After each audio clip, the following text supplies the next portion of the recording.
12వ వచనం చదువు. ఇప్పుడైనను మీరు ఉపవాసం ఉండి కన్నీరు విడుచుచు దుఃఖించుచు మనఃపూర్వకముగా తిరిగి నా యొద్దకు రండి.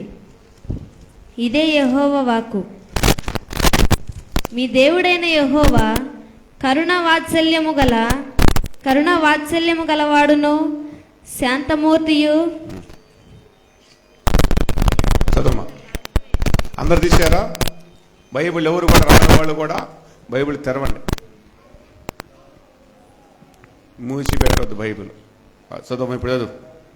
2వ అధ్యాయం 12వ వచనం. ఇప్పుడైనను మీరు ఉపవాసం ఉండి కన్నీళ్లు విడుచుచు దుఃఖించుచు మనఃపూర్వకముగా తిరిగి నా యొద్దకు రండి. ఎవరికి దగ్గరకు పోవాలి మనం?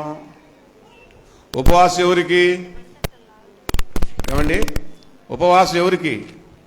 యేసయ్యకా లేదా మనకా? అమ్మా, మనకి ఉపవాసం చాలా అవసరం. అది ప్రార్థన చాలా అవసరం, నీకు వాక్యము చాలా అవసరం, పాటల పాడటం నీకు చాలా అవసరం, దేవుని కృప నీకు చాలా అవసరము. అది ఇప్పుడైనను అన్నాడు. ఇక్కడ యోవేలు ప్రవక్తతోటి యెహోవా దేవుడు మాట్లాడాడు. ఎక్కడ మాట్లాడాడట? 2వ అధ్యాయం 1వ చదవమ్మా. సియోను కొండ మీద బాకా ఊదుడి, నా పరిశుద్ధ పర్వతం మీద హెచ్చరిక నాదము చేయుడి. యెహోవా దినము వచ్చుచున్నదనియు అది సమీపమాయననియు దేశ నివాసులందరూ వణుకుదురుగాక. అది ప్రభు యొక్క సమయము. ఏ సమయం వచ్చింది? ఇక్కడ 2 సమయాలు 3 సమయాలు ఉన్నాయి. ఆయన పుట్టిన సమయము, శిలువ మరణ సమయము, పరలోకం నుంచి మళ్ళీ వచ్చే సమయము కూడా. అది అమ్మ తలుపులు తీయండి. తలుపులు వేసారమ్మా. భుజేశ్వరుడు చూసుకోవాలి, అన్నీ ఒకటి తిరగాల. సియోను కొండ మీద బాకా ఊదడి. ఎందుకు బాకా ఊదాలి? మీరందరూ నాకలు చూడండి, వెనక్కి ఎవరు చూడద్దు, మీరు మాట్లాడుకోకూడదు అసలు మందిరంలో. సియోను కొండ మీద బాకా ఊదడి, నా పరిశుద్ధ పర్వతం మీద హెచ్చరిక నాదము చేయుడి. యెహోవా దినము వచ్చుచున్నదనియు అది సమీపమాయననియు దేశ నివాసులందరూ తెలుసుకొని వణుకుదురుగాక. అది ఎవరంట? భూలోకములో ఉన్న ప్రజలందరూ, దేశ నివాసులందరూ కూడా తెలుసుకోవాలి. తెలుసుకున్నారు కదా ప్రభు పుట్టినప్పుడు. ఎట్లా తెలుసుకున్నారు? ఆయన నక్షత్రం చూసి తెలుసుకున్నారు. ఇప్పుడు ఈ బస్వ బుధవారం, ఈ 40 రోజులు ఉపవాస దినము. ఈ 40 రోజులే కాదు, మనము బ్రతికినంత కాలము ప్రభు దగ్గర ఉపవాసముతో ప్రార్థన చేస్తే నిన్ను ఆశీర్వాదిస్తాడు. అది ఇప్పుడైనను, ఎప్పటికప్పుడు ఇప్పుడైనను మారమంటున్నాడు. ఇప్పుడైనను అన్నాడు. ఇప్పుడైనను ఏమన్నాడు? ఇప్పుడైనను మీరు ఉపవాసం ఉండి కన్నీరు విడుచుచు. ఉపవాసం ఉంటే ఏం చేయాలంట? కన్నీళ్లు విడుచుతూ దుఃఖించుచు మనస్ఫూర్తిగా అంటే మనస్ఫూర్తిగా. అది ఎవరో చెప్పారని కాదు, నీకు కలగాలి. బాప్తీసం తీసుకోవాలి, నీకు కలగాలి. ప్రార్థన చేయాలని నీకు కలగాలి. భర్తను ప్రేమించాలని నీకు కలగాలి. భార్యని ప్రేమించాలని నీకు కలగాలి. నీ బిడ్డల కొరకు ప్రార్థన చేయాలని నీకు కలగాలి. కాపరి చెప్పిన తర్వాత కాపరిని దేవుడు నిలబెట్టాడు. మోషేని యెహోవా దేవుడు నిలబెట్టినట్టు తండ్రి కూడా మరి కుమారుని యొక్క ఆలోచన విధానము కూడా ఈ బస్వ బుధవారంలో మనన్ని పాపాలన్నీ కూడా ఏమైపోవాలంట? భస్మం అయిపోవాలి. భస్మం అయిపోవటం అంటే కాలి బూడిదైపోవాలి. అది కాలి బూడిదైపోవాలి. కట్టె కాలితేనే మంట వచ్చేది, లేకపోతే వచ్చిద్దా? రాదు. బొగ్గు ఎప్పుడైద్ది? అర్థమవుతుందా?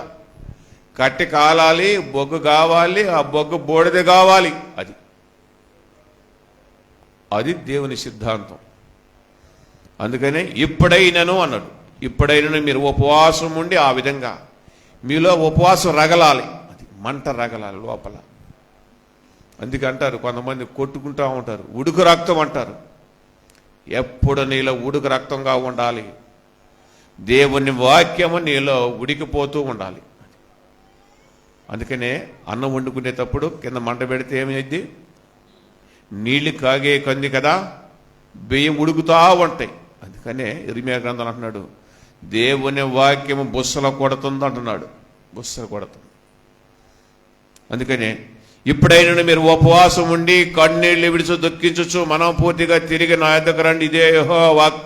నా దగ్గరకు వచ్చిన తర్వాత నువ్వు వెనక్కి పోవడానికి లేదు. ఇక వెనక్కి పోయే వాటికో నీకుందేమో కానీ నాకు మటుకి ఎన్నిసార్లు నీ క్షమించాలి, క్షమిస్తానన్నాడు ఆయన. లాస్ట్ చివరిలో కూడా ప్రభువా క్షమించాయని క్షమిస్తాను, కానీ మనసు మార్చుకోమన్నాడు.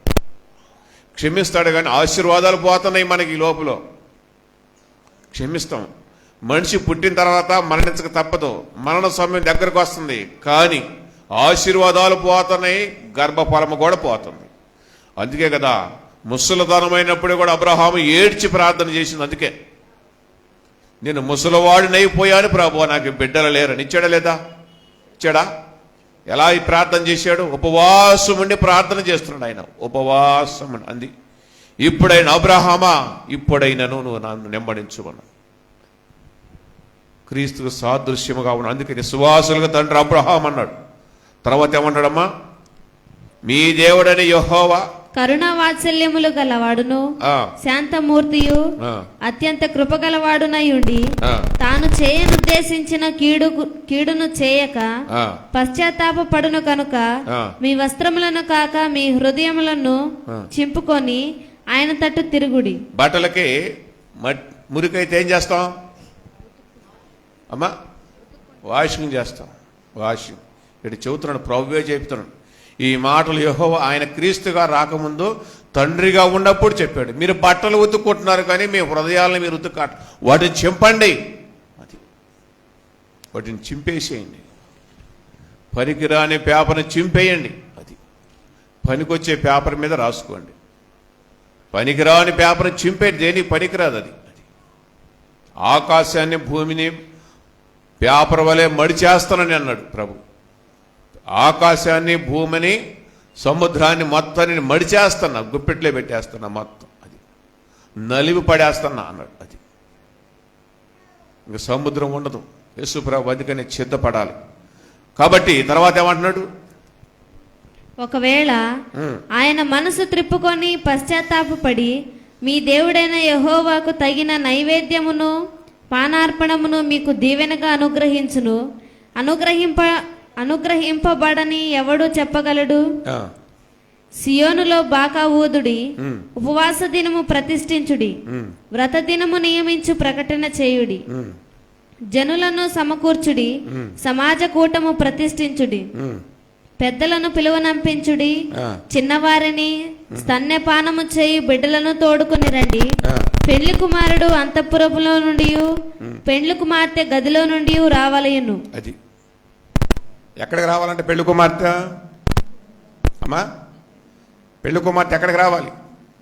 గదిలోకి రావాలి. అది పెళ్లి కుమార్తె ఎక్కడి నుంచి వస్తున్నాడంట? అంతఃపురంలో నుంచి వస్తున్నాడు. ఆయన పరలోకంలో చెద్దుపడి అంతఃపురంలో నుంచి వస్తున్నాడు. పెళ్లి కుమార్తె చెద్దుపడి ఉండాలి గదిలో.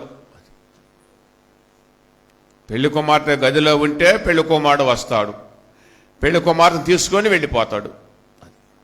కాబట్టి యేసు ప్రభు చెబుతున్నటువంటి మాటలు చాలా భయంకరంగా ఉంటాయి, ఆశ్చర్యంగా ఉంటాయి ఆయన మాటలన్నీ కూడా. అందుకని శాస్త్ర పరిచయులు సద్దుకాయలు శిష్యులందరూ కూడా ఏం చేశారు? ఆయన మాటలకి ఆశ్చర్యపోతున్నారు.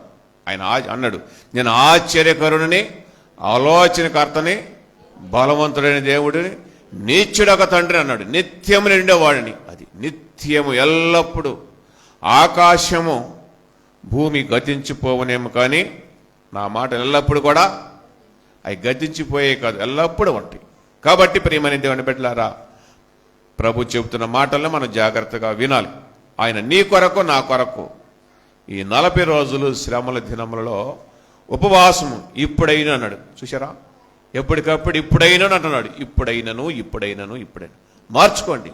మీరు మనసు మార్చుకొని ఇప్పుడైనాను ప్రభు వైపు నడవండి, బాప్తిస్మం పొందండి, మారు మనసు పొందండి, లోకంలో ఉన్న వాటిని మీరు ప్రేమించవద్దు, అది నీది కాదు, నీవు నా వాడివి, కాబట్టి నీ కొరకు నేను ఈ లోకానికి వచ్చాను, మళ్ళీ నేను మీ బిడ్డల్ని ఇచ్చాను, అన్నీ ఇచ్చి మళ్ళీ నేను ఒకటి గిఫ్ట్గా ఇవ్వబోతున్నా. ఏంటిది? ప్రాణము. అది ఏంటిది? ప్రాణము గిఫ్ట్గా ఇచ్చాడు. ఎవరైనా ఇస్తారా? భర్త కానీ, భార్య కానీ, స్నేహితులు కానీ, అన్నదమ్ముళ్ళు కానీ, బిడ్డలు కానీ ఎవరన్నా ఇస్తారా ప్రాణము? నీ ప్రాణానికి నా ప్రాణం అంటారు కానీ వట్టిది, అవన్నీ వట్టి మాటలు. చూడండి రోమపత్రిక 3వ అధ్యాయం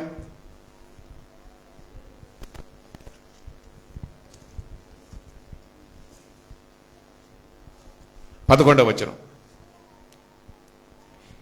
నీతిమంతుడు లేడు, ఒక్కడునూ లేడు, గ్రహించువాడెవడునూ లేడు, దేవుని వెదకువాడెవడునూ లేడు. అందరూ త్రోవ తప్పి ఏకముగా పనికి మాలిన వారైరి, మేలు చేయువాడు లేడు, ఒక్కడైననూ లేడు. వారి గొంతుక తెరిచిన సమాధి, తమ నాలుకతో మోసము చేయుదురు. వారి పెదవుల క్రింద సర్ప విషమున్నది, వారి నోటి నిండా శపించుటయు పగయు ఉన్నవి. రక్తము చిందించుటకు వారి పాదములు పరిగెత్తుచున్నవి. నాశనమును కష్టమును వారి మార్గములలో ఉన్నవి.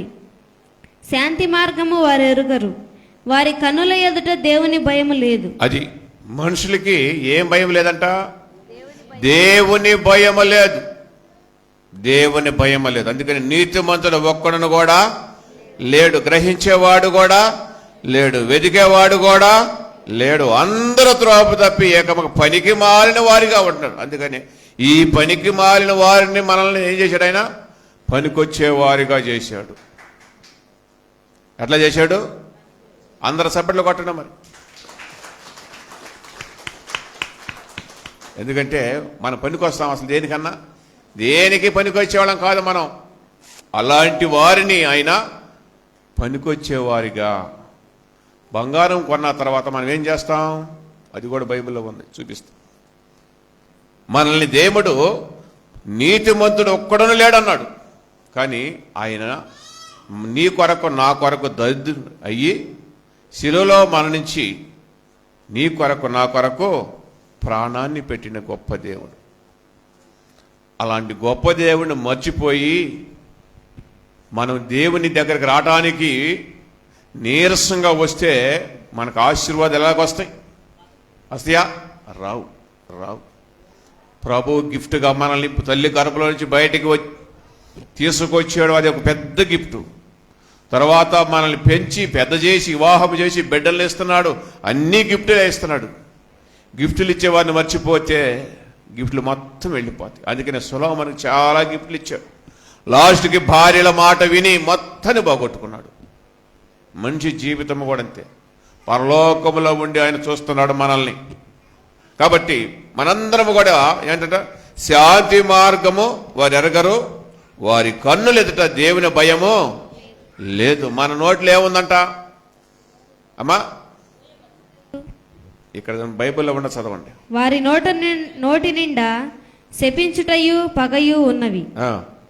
రక్తము చిందించుటకు వారి పాదములు పరిగెత్తుచున్నవి. నాశనమును కష్టమును వారి మార్గములలో ఉన్నవి. ఇక్కడ చూడండి 13వ వచనం స్పష్టంగా రాశాడు. వారి పెదవుల కింద ఏముందంట? సర్ప విషం ఉన్నది. సర్ప విషము. అది ఏ విషము? సర్ప విషమున్నది. అందుకనే ప్రియమని దేవుని బిడ్డలారా, మనిషిలో సర్ప విషం ఉండకూడదు. దేవుని వాక్యము, దేవుని యందు భయభక్తులు జీవిస్తే దేవుని యొక్క ఆశీర్వాదాలు పరిగెత్తుకుంటూ వస్తాయి, పరిగెత్తుకుంటూ వస్తాయి. కాబట్టి దేవుని యొక్క ఆశీర్వాదాలు ఎవరు పొందారంటే అబ్రహాం గారు చక్కగా ఆశీర్వాదం పొందాడా లేడా అమ్మా? పొందాడా? మరి మనం కూడా పొందాలని ఆశ ఉంటుంది కదా, ఉందా లేదా? ఉందా? చూడండి ఇర్మీయా గ్రంథం 6వ అధ్యాయము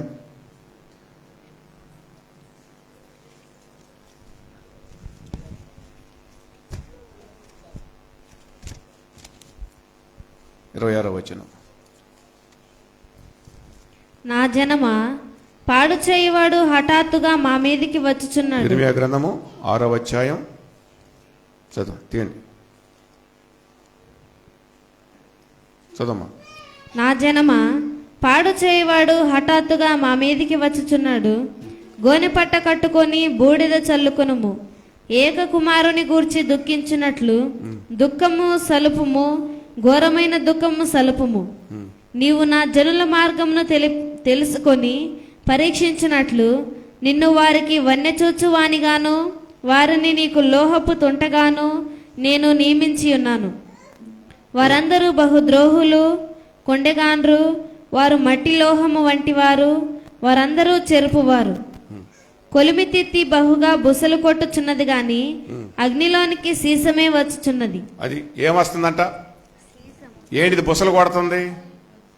అమ్మా, బుస కొట్టేది ఏంటిది అమ్మా?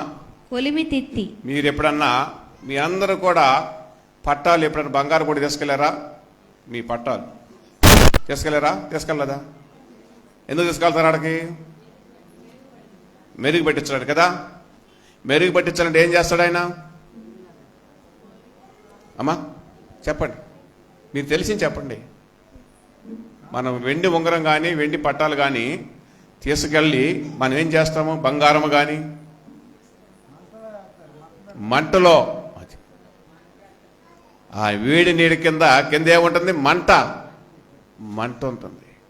ఆ మంటలో కాలితే కింద మంట మండుతుంటే నీళ్లు వేడిగా ఉంటాయి. దాంట్లో ఏమేస్తాడు?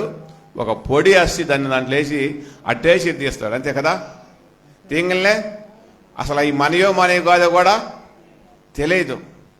దాన్ని ఏం చేస్తాడంటే మళ్ళీ ఏం చేస్తాడు చెప్పండి? ఏ పొట్లో వేస్తాడు? ఏ పొట్లో వేస్తాడు? వరి పొట్లో వేసి అటు ఇటు తిప్పి మెరుగు పెడతాడు, పాలిష్ చేస్తాడు. ప్రభు మనల్ని ఆ విధంగా చేస్తున్నాడు. వాక్యం ద్వారా పాలిష్ పడుతున్నాడు. నాకు తగిలిందని ఎవరు కూడా మనం అనుకోకూడదు. అది నీకు తగలొచ్చు, నాకు తగలొచ్చు, ప్రపంచంలో ఉన్న ప్రజలందరికీ కూడా అది తగలొచ్చు. మారు. అందుకని ఇక్కడ ఏమంటున్నాడు? 25వ వచనం ఏమంటున్నాడు చూడమ్మా. 6:25 వచనంలో ఏమంటున్నాడు చూడు. మళ్ళీ ఇర్మియా గ్రంథం 6వ అధ్యాయము 25వ వచనం. పొలములోనికి పోకుము, మార్గములో నడువకుము, శత్రువులు కత్తిని జులిపించుచున్నారు, నలుదిక్కులు భయము తగులుచున్నది. అది ఎన్ని దిక్కులంట? 4 దిక్కులు నీకు భయము తగులుచున్నది. జాగ్రత్త. ఎందుకంటే దేవుడు నీ కొరకు నా కొరకు శ్రమ పొందాడు.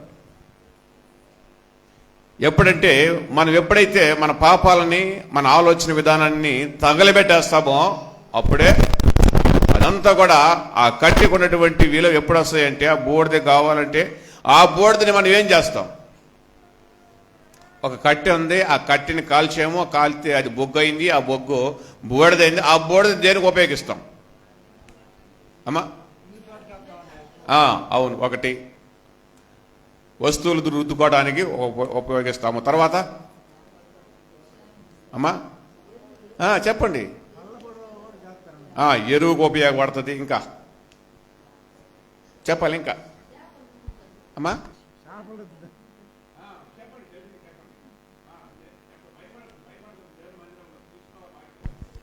ఇంకా లోతు వాక్యాలు ఏమున్నాయో ఇంకా ఏమన్నాయి.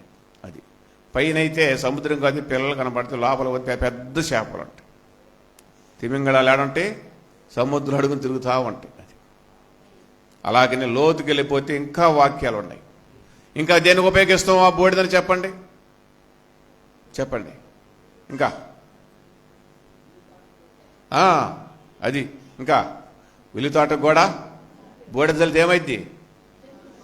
తెగులు పోతే, పురుగు కూడా పోయింది. అందుకనే రోమన్ కాథలిక్స్ ఏం చేస్తారంటే ఈ మఠాది వారి మట్టలన్నీ తగలబెట్టి బూడిద దగ్గర పెట్టి ఈ బూదిగా మనకి ఎప్పుడన్నా రోమన్ కాథలిక్స్ పోయారా? చెన్నై పోయారా? వాళ్ళు ఈ బూది పెట్టుకుంటారు. ఈ బూది ఇట్లా పోస్తారు. ఏందంటే అది దేవుని యొక్క ఈ బూది అంటారు. అది కాదు రాసుకోవాల్సింది. ఇందాక మనం చదువుకున్నాం, నీ హృదయాన్ని చింపుకో.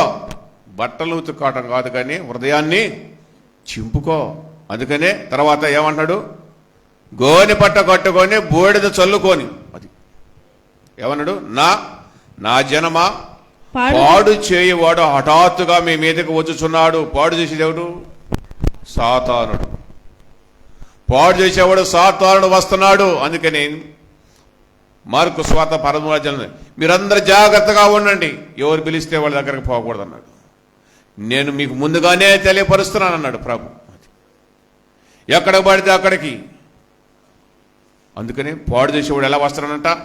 హఠాత్తుగా నీ దగ్గరకు వచ్చి కూర్చుంటాడు. అది హఠాత్తుగా. అది యేసు ప్రభు నీ ఇంటికి రావాలంటే ముందుగా పరీక్షిస్తాడు ఆయన. నిన్ను సృష్టించిన దేవుడు మన సంగతి తెలియదా? తెలుసు. డేక్షన్ బాగా రుద్దినప్పుడు ఎవరు తెలుసు? భర్త తెలుసా, భార్యకి తెలుసా? డేక్షన్ రుద్దినామకే తెలుసు. బోడిది పెట్టి రుద్దిందా, బొగ్గు పెట్టి రుద్దిందా? తెల్లగా రావటం కావాలి. నువ్వు ఏది రుద్దుకున్నా అనవసరం. వస్తువు ఎలాగ ఉండాలి? తెల్లగా ఉండాలి. హృదయము కూడా ఎలాగ ఉండాలి? హిమము కంటే తెల్లగా ఉండట్టు నన్ను బాగుగా కడుగు ప్రభువా, దాన్ని దావీదు గారు అడిగాడు. అందుకనే ఏమన్నాడు ఇక్కడ? నా జనమా, పాడు చేయవాడు హఠాత్తుగా మా మీదకి వచ్చుచున్నాడు కాబట్టి గోనె బట్ట కట్టుకొని బూడిద చల్లుకొని ఏక కుమారుని గూర్చి దుఃఖించినట్లు దుఃఖము సలుపుము, ఘోరమైన దుఃఖము సలుపుము. అది ఏ దుఃఖం అంట? దుఃఖాలు కూడా రకాలు ఉంటాయి. ఏ దుఃఖాలమ్మా? 2 దుఃఖాలు ఉంటాయి. నటించే దుఃఖం ఒకటి ఉంది, నటించినటువంటి హృదయంలోంచి దుఃఖం ఒకటి ఉంది. నటించే వాళ్ళు కూడా చాలా మంది ఉన్నారు, స్త్రీల్లో పురుషులు కదా. భర్త గబక్కనే ఏదైనా కోపడిన ఊరకనే ఏడుస్తారు. ఊరకనే ఏడిస్తే మా భర్త నన్ను కొట్టడని, ఇది ఒక దుఃఖం. తర్వాత చెప్పండి, వాస్తవం కదా. ఆయన అన్నప్పుడు నటిస్తాం. ఇది నటన జీవితం కాదు. ఇది నటిస్తే నీవే నరకానికి వెళ్ళిపోతావు. ఇంకోటి ఉంటుంది, అసలు దుఃఖం ఉంటుంది. భర్త కనిపెడతాడు, నా భార్య సంగతి నాకు తెలుసు. పక్కన వాళ్ళు వచ్చి, అయ్యా ఎందుకయ్యా భార్యని హింసిస్తామంటే, నా భార్య సంగతి నాకు తెలుసు. ముందుగానే ఏడ్చిద్ది అయ్యా, ముందుగానే. అందుకని ప్రభు ఏమన్నాడు? సమయం ఉండగానే నువ్వు దుఃఖపడు, నా మందిరంలోకి వచ్చి ఉపవాసం ఉండి ప్రార్థన చెయ్యి. అది ఇలా చేయకుండా ముందుగానే చీటికి మట్టి ఉలిక్కి పడ్డట్టు ఏడిస్తే ఎలాగుంటుంది తెలుసా? ఉలికిపాటు మనిషికి పనికిరాదు. ఇక్కడ ప్రభు అన్ని కూడా ధర్మశాస్త్రంలో, క్రొత్త నిబంధనలో, రెండిటిలో కూడా ఇమిడ్చి పెట్టాడు. నీ కొరకు నా కొరకు మనసు మార్చుకోవటానికి. అందుకని ఏమన్నాడమ్మా? దుఃఖించున్నట్లు దుఃఖము సలుపుము, ఘోరమైన దుఃఖము సలుపుము. నీవు నా జనుల మార్గమును తెలుసుకొని పరీక్షించినట్లు నిన్ను వారికి వన్నెచూచు వానిగాను వారిని నీకు లోహపు తుంటగాను నేను నియమించి ఉన్నాను.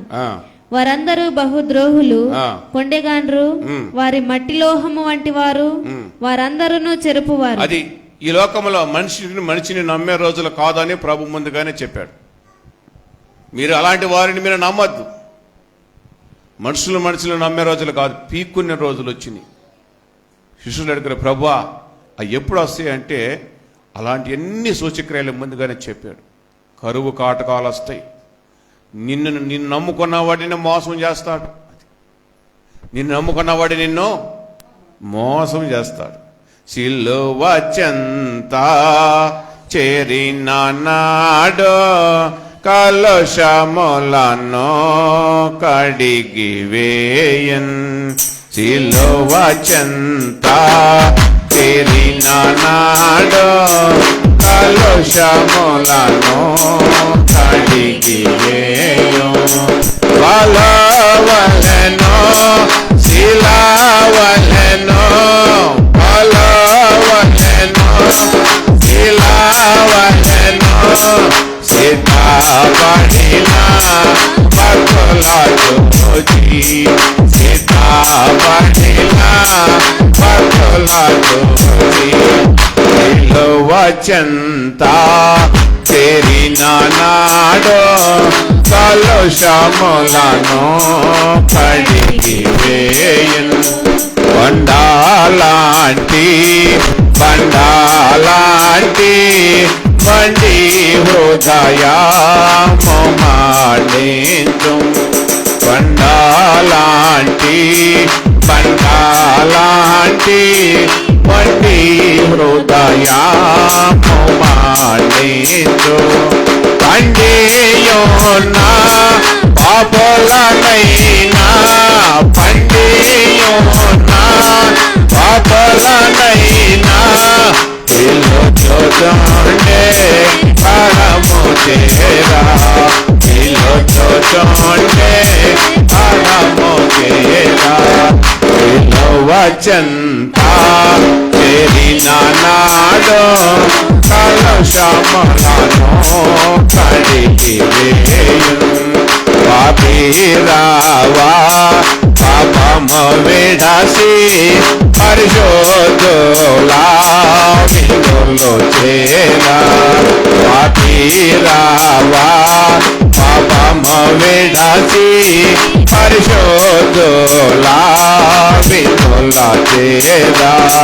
పాపల గతిని పరికించితివా పాపల గతిని పరికించితివా పాతాళమే వారి అంతము పాతాళమే వారి అంతము పిలువచంత చేరిన నాడు కలుషములను యేసు ప్రభు రక్తంలో మన పాపాలన్నీ కూడా కడిగిపోతున్నాయి. ఇక్కడ అన్నాడు కదా, పాతాళం ఎదురు చూస్తుందంట. పాతాళం ఎవరిని మింగుదామని ఎదురు చూస్తున్న సాతాను పాతాళంలో పడివేట. అందుకని యేసు ప్రభు నీ కొరకు నా కొరకు ఈ లోకానికి వచ్చింది. ఆ పాతాళంలోని పాపాన్ని తీసివేయడానికి, తన బిడ్డ రక్షించుకోవడానికి ప్రభు ఈ లోకానికి వచ్చాడు. అందుకని ప్రియమని దేవుని బిడ్డలారా, పండి ఉన్న పాపములు ఏంటి అంట? అబద్ధాలు, దొంగతనాలు, వ్యభిచారాలు, అనేకమైన లోకంలో ఉన్న అన్నిటిని కూడా పండిపోయి ఉన్నాయి. అన్నిటిని తీసివేయటానికి ఆయన ఈ లోకానికి వచ్చాడు. నీ కొరకు నా కొరకు పండిపోయిన ఆకులు దేనికన్నా పనికొస్తాయా అమ్మా? పనికొస్తాయి. మనందరం పాపులం కదా, అన్నిట్లో పండిపోయిన వారు మనం. నా సంగతి నీకు తెలియదు, బయటికి రాని సంగతి తెలుస్తామంటాం ఒకళ్ళు కదా. దేంట్లో పండిపోయావు? పాపములో, మాటల్లో పండిపోయావు. కానీ దేవుని వాక్యములను పండిపోలా. దేవుని వాక్యములను పండిపోతే అప్పుడు దేవుడిని అన్ని తోడుగా ఉంటాడు. అబ్రహాము అన్నిటిని పండిపోయి వదిలేసి ఆయనలోకి నడిచాడు. ఏలియా కూడా దేవునితో ఎందుకు నడిచాడు? ఆయనకి శక్తిని మించినటువంటి బలం ఉపయోగించి ప్రభు చెప్పిన దానికండి. అందుకని ఆయన మరణము చూడకుండా ఏలియా కొనిపోబడ్డాడు. హనోకు కూడా అంతే. వాక్యం బోధిస్తూనే ఉన్నాడు, వెళ్ళిపోయాడు. పిలుచుకున్నాడు ప్రభు, రాయా ఇంకరా, ఇంక వచ్చేసేయి, నువ్వు ఇక్కడ ఉండగొట్టడానికి లేదు, నీకు సమయమో అయిపోయింది. ప్రభు ఎప్పుడు పిలుస్తాడో ఎవరికి తెలియదు. అందుకనే పాపిరావా పాపం విడిచి పరిశుద్ధుల విందులు చేరు. అది ఏ విందులు కూర్చోవాలి మనం? 2 విందులు ఉన్నాయి. పాపం అనే విందు ఉంది, పరిశుద్ధమైన విందు ఉంది. దూషించే ఇంటికి పోకూడదు, కానీ ఏడ్చేవారి ఇంటికి వెళ్ళి మనము పరామర్శించి రావాలి వారిని. ఏడ్చేవారింటికి వెళ్ళండి. ఆడబోతి ఏడుస్తూ ఉంటుంది, మేమెందుకు, మాకే భయం. ముందు నీలో వాక్యం ఉంటే నీకు ఏ భయమో ఉండదు. అది యేసు ప్రభు మరణం చూసి భయపడ్డా? శిష్యులు భయపడ్డారా? ఏలియా భయపడ్డా? అన్నమ్మ భయపడిందా భర్తకు చూసి? భయపడాల. అది మనకు ఒకరోజు మరణం ఉందండి, అందుకని ఆయన ముందుగానే వచ్చాడు. ఈ మరణాన్ని తప్పించి పరలోక రాజ్యంలో మనం తీసుకెళ్లాలని ఆయన. అందుకని పాపి రావా పాపం విడిచి పరిశుద్ధుల విందులో చేరా, పాపుల గతిని పరికించితివా, పాతాళం వారి అంతము. నువ్వు ప్రభు దగ్గర రాకపోతే నువ్వు ఎక్కడ పోతావా అంటే పాతాళానికే పోతావు. 2 మార్గాలు. ప్రభు రాజ్యం ఉండాలనుకో, పరిశుద్ధి యొక్క విందులో కూర్చో, లేకపోతే పాపం అనే విందులో పడిపోతావు. ఎక్కడికి పడితే అక్కడికి వెళ్ళి బాప్తిసం తీసుకున్న తర్వాత ఏం చేయాలి? విందు కూడా కూర్చోకూడదు. ఎలాంటి తినాలో ఎలాంటి తినకూడదో కూడా తెలుసుకోవాలి. కాబట్టి ప్రియమని చూడండి, సంఖ్యాకాండము 31వ అధ్యాయం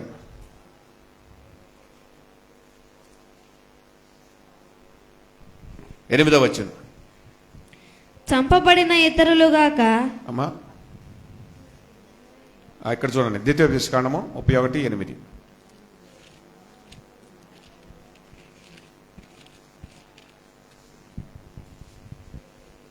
నీ ముందర నడుచువాడు యెహోవా, ఆయన నీకు తోడయుండును, ఆయన నిన్ను విడువడు, నిన్ను ఎడబాయడు. భయపడకుము, విస్మయమొందకుమని ఇశ్రాయేలులందరి ఎదుట అతనితో చెప్పెను. నా వాక్యం విన్న తర్వాత మీకు భయం కలుగుతుంది, నా మాటలు విన్న తర్వాత మీకు భయం పుడుతుంది. కాబట్టి మీరు భయపడకండి, నీ ముందు నేను నడుస్తున్నా. అందుకని ప్రభువా, నేను వెళ్ళే మార్గంలో ముందు మీరు ఉండండి, నన్ను మధ్యలో ఉంచండి, నా వెనక దూతలు వచ్చునని మనం ప్రార్థన చేసుకోవాలి. ఏమని చెయ్యాలి?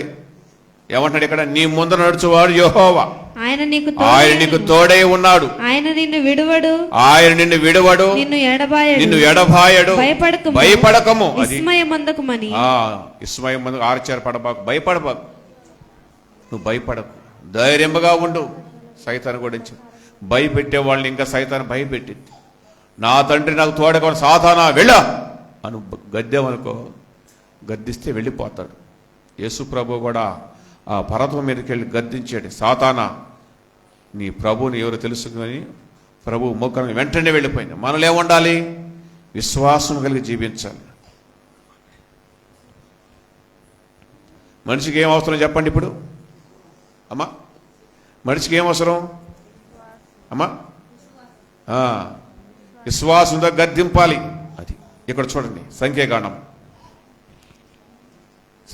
చూడండి 31:23. అనగా అగ్ని చేత చెడని సమస్త వస్తువులను మాత్రము అగ్నిలో వేసి తీయవలెను, అప్పుడు అవి పవిత్రమగును. అగ్ని ఎక్కడ వేయాలంట అమ్మా? సంఖ్యాకాండం 31వ అధ్యాయం.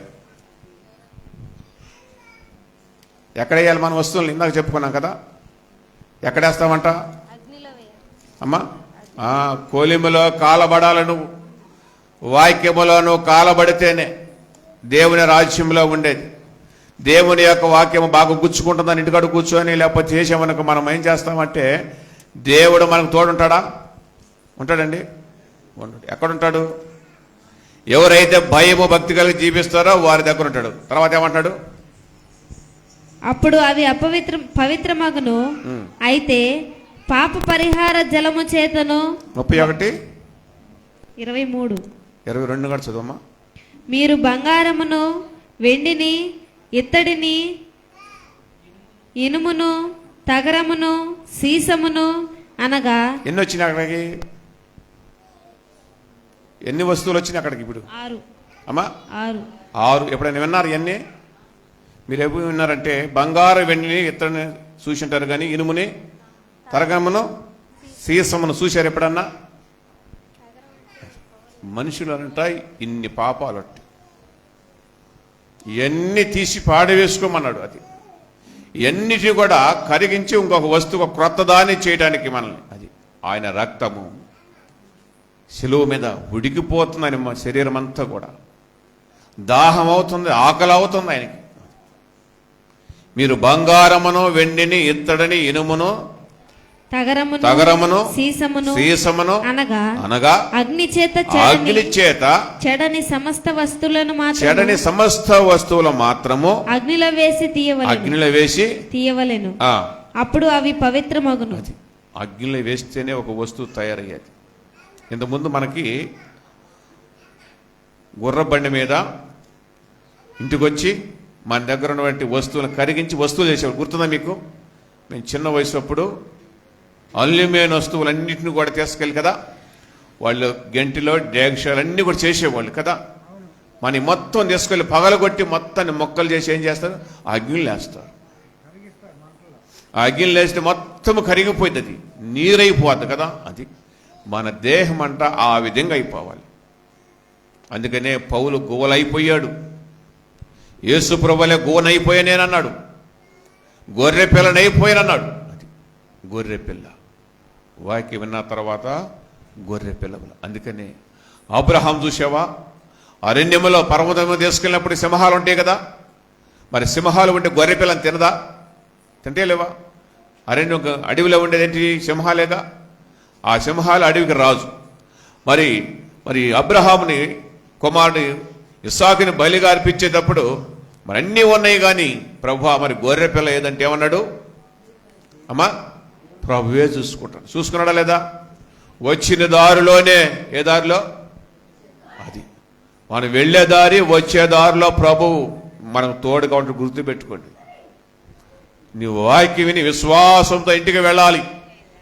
ముసలమ్మ ముచ్చతో అసలు పోకూడదు. మధ్యలో ఏం దొరికింది? ఆ దారిలో ఏం దొరికింది అబ్రహాంకి? గొర్రె పిల్ల దొరికింది. ఏ దారిలో? ఆయన ఏ దారిలో అయితే వచ్చాడు ఆ దారిలోనే, అబ్రహామా ఆ చిన్నవాడి మీద నువ్వు చేయి వేయకము అన్నాడు. ఎందుకన్నాడు? విశ్వాసముతో ప్రార్థన. విశ్వాసాలకు తండ్రి అయిన తండ్రి చెప్పిన మాట నెరవేర్చాడు. లేక లేక పుట్టిన కుమారుడు అది. అందుకనే యేసు ప్రభు కూడా ఆయన తండ్రి చేతిలో కుమారుడి లోకానికి ఆయన నాకు ఇష్టమైనది నా కుమారుడిని పంపించడం, బలర్పించడం అని. నీ కొరకు నా కొరకు. అందుకే ఈ 40 రోజులు ఉపవాసం కాదు, కానీ ఈ 40 రోజులే కాదు, ప్రతి మనిషి కూడా పుట్టిన మొదలుకొని ప్రభువుని తెలుసుకున్న తర్వాత చనిపోయినంత వరకు కూడా ప్రార్థనలో ఉపవాసంతో ఉండాలి. అప్పుడేమంటాడమ్మా? అయితే పాప పరిహార జలము చేతను వాటిని పవిత్రపరచవలెను.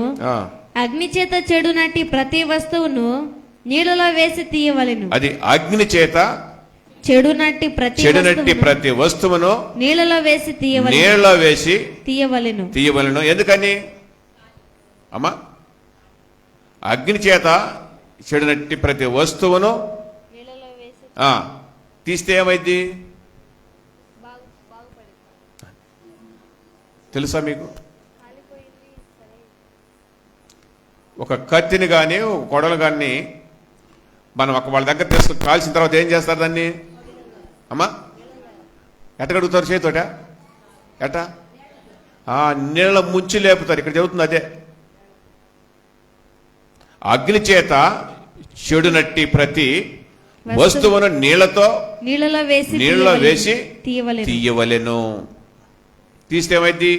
దానికి వస్తువుని రూపం వచ్చి చేతితో పట్టుకోవచ్చు. ఇంకా అది అంతకుముందు ఏముంది? భయం.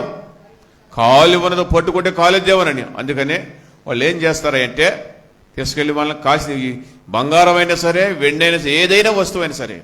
అందుకనే ఇది కాదు ముఖ్యం, మన హృదయాన్ని కూడా ఆ విధంగా పవిత్రపరచుకోమంటున్నాడు. తర్వాత ఏమంటున్నాడు? 7వ దినమున మీరు మీ బట్టలు ఉదుక్కొని పవిత్రులైన తరువాత పాళెంలోనికి రావచ్చునని. ఏ దినము?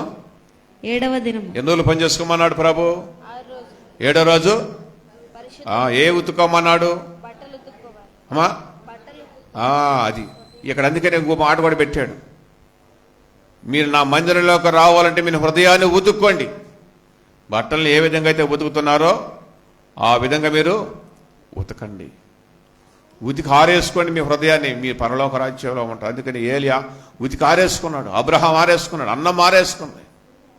అందుకని మనం బట్టలు ఉతికిన తర్వాత ఏం చేస్తాం అమ్మా? ఏడారేస్తారు అమ్మా? ఎక్కడ? దండాల మీద ఆరేస్తాం. దండాల మీద. మనం ఎక్కడ ఆరబడాలి? యేసు ప్రభు ఎక్కడ ఆరబడ్డాడు? ఎక్కడ నిలేశారు ఆయన్ని? బట్టలు దండం మీద ఏలిస్తే ఎలాగుంటాయి? ఏలాడుతూ ఉంటాయి కదా. ఎలాడితే దండం మీద ఆరేస్తే, లేకపోతే నీళ్ళు కొనుంటాయా? ఎలాడుతూ ఉంటాయి. యేసు ప్రభు కూడా కల్వరి కొండ మీద ఏలాడుతూ ఉన్నాడు. ఏలాడుతూ సిలువలో ఏలాడుతూ ఉన్నాడు. చూడండి ప్రియమని దేవుని బిడ్డలారా, నీ కొరకు నా కొరకు రక్తము చిందించాడు. ఎవరైనా చిందిస్తారా? ఎవరు చిందించరు. తండ్రి కాబట్టి బిడ్డలకి రక్తాన్ని చిందించాడు. ఇంకెవరైనా చిందిస్తారా? పాప పరిహారార్థ బలి ఆయన నీ కొరకు నా కొరకు. అందుకనే భస్మైపోవాలంట మనం. దేవునిలో భస్మైపోవాలి మనం, లేహనమైపోవాలి మనం. అప్పుడు దేవుడు నీకు నాకు తోడుగా ఉంటాడు. ప్రేమని దేవుని బిడ్డలారా, ప్రభు చెప్పిన మాటలను మనం జాగ్రత్తగా విని ఆలోచించుకున్నప్పుడే. అందుకని చూడండి, మార్కు సువార్త 10వ అధ్యాయం, లేకపోతే మత్తయి సువార్త 6వ అధ్యాయం 16 చూడండి. మత్తయి సువార్త 6వ అధ్యాయం 16. మీరు ఉపవాసం చేయనప్పుడు వేషధారుల వలె దుఃఖముఖులై ఉండకుడి. అది మీరు ఉపవాసం చేయాలని వస్తున్నారు, వేషధారులుగా మీరు ఉండొద్దు. వేషధారులు అనేది ఎవరు? వాళ్ళే. ఆయనకి ఇష్టం లేదు వేషధారులుగా ఉండటం. మత్తయి సువార్త 6వ అధ్యాయం 16వ వచనం చూడండి, చదవమ్మా. మీరు ఉపవాసం చేయనప్పుడు వేషధారుల వలె దుఃఖముఖులై ఉండకుడి. తాము ఉపవాసము చేయుచున్నట్టు మనుషులకు కనబడవలెనని వారు తమ ముఖములను వికారము చేసుకొందురు. వారు తమ ఫలము పొంది ఉన్నారని నిశ్చయముగా మీతో చెప్పుచున్నాను. ఉపవాసము చేయుచున్నట్టు మనుషులకు కనబడవలెనని కాక రహస్యమందున నీ తండ్రికే కనబడవలెనని నీవు ఉపవాసం చేయనప్పుడు నీ తల అంటుకొని నీ ముఖము కడుక్కొనుము. అప్పుడు రహస్యమందు చూచుచున్న నీ తండ్రి నీకు ప్రతిఫలమిచ్చును. అది పరలోకముల నుంచి మనకు ఆశీర్వాదాలు రావాలంటే ఏం చేయాలి? ఉపవాసంగా ఉండి రావాలంటే ఏం చేయమన్నాడు? అమ్మా, తల స్నానం చేయి. తల అంటడం అంటే ఇటు అంటుకోవటం రావటం కాదు, జీలకర్ర బెల్లం కాదు అంటుకొని రావటానికి. శుభ్రంగా తల స్నానం చేసి, అది శుభ్రంగా తల స్నానం చేసి, తల స్నానం చేస్తే నీ శరీరంలో ఉన్నటువంటి బలహీనతలన్నీ పోతాయి. నీకు ఒక మనసు కలిగిద్ది, నేను ఉపవాసం ఉన్నాను ఈరోజు అని. నీ అంతరాత్మలో ప్రభు చెప్తున్నాడు, వేషధారులుగా మీరు ఉండొద్దు. మీరు వేషధారులుగా ఉంటే మీకు ప్రతిఫలం రాదు. అది నా తండ్రి చూస్తున్నాడని ఆనందముతో రా నా మందిరానికి. అది వచ్చి ఇక్కడ వలపోయి ఏడ్చి ప్రార్థన చేయి ఉపవాసం రోజు. అది కొంతమంది నేను ఉపవాసం ఉండాల అంట. ఎవరికి లాభం? నువ్వు ఉపవాసం ఉంటే ఎవరికి మెప్పు? ఏసైకి ఏమైనా మెప్ప? పాస్టర్ గారికి ఏమైనా మెప్ప? కాదు, ఎవరికి వారే. మనకే మేలు. పరలోకంలో ఉన్న తండ్రిని చూసి నా బిడ్డ నేను చెప్పినట్టు చేస్తున్నాడు కాబట్టి వెంటనే వెళ్ళాలి. ఏం కావాలి? ఏం బాధలో ఉన్నావు అని ఆయన నిన్ను నన్ను ఆదరిస్తాడు ఆయన. కాబట్టి ప్రేమని దేవుని బిడ్డలారా, ఉపవాసం ఉండేటప్పుడు ఎలా ఉండమన్నాడమ్మా?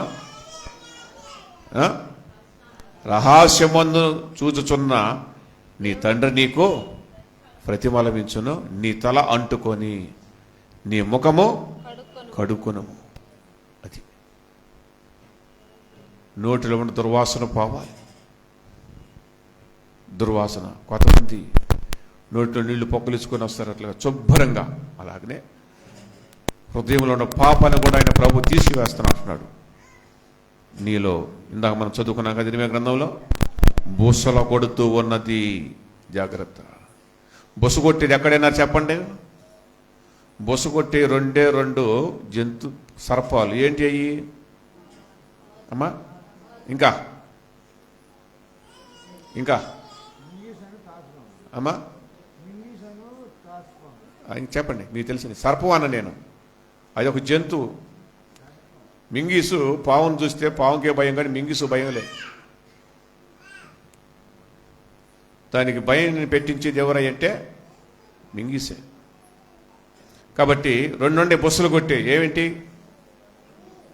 ఏం పాములు అయ్యి? తర్వాత రక్తపింజర బొస్సు కొట్టిందనుకో ఒళ్ళంతా చెడిపోయింది. అది ఊదిందంటే చాలు నీ ఒళ్ళంతా కూడా పాడైపోద్ది. అది ఇంటికైతే రాదు, ఇది కూడా రాదు, కానీ ఎందుకో వస్తుంది తెలియదు. అది కూడా దూరం కోపం వాటికి వెంటనే బొస్సు కొడతాయి. అది అందుకని ఇర్మీయా గ్రంథం చెప్పుకున్నాం ఇందాక, దేవుని వాక్యం బొస్సు కొడుతుంది, నరకము బొస్సు చూపిస్తుంది. ఏంటిదంటే అది ఇంకా అగ్ని పర్వతము బొస్సు పొంగుతున్నది. కాబట్టి ప్రియమని దేవుని బిడ్డలారా, క్రీస్తుని గురించి 40 రోజుల ధ్యానములో బాప్తిసం తీసుకున్న వాళ్ళు సిద్ధపడి వాక్యం విని వాక్యానుసారముగా మీరు నడవండి అంతే. లేకపోతే నరకము బుస్సలు కొడుతూ ఉన్నది, సాతాను కూడా బుసగొడుతూ ఉన్నది. దేవుడి చిన్న వాక్యాన్ని మనందరినీ దేవుడు దీవించును గాక. ఆమేన్. మీరే రావటం కాదు, మీతో పాటు ప్రభు చెప్పాడు. ఏమని చెప్పాడు ప్రభు? ఏం చెప్పాడు చెప్పండి? యేసు ప్రభు ఒక్కడగా వచ్చి ఎంతమందిని మార్చాడు చెప్పండి అమ్మా? ఎంతమంది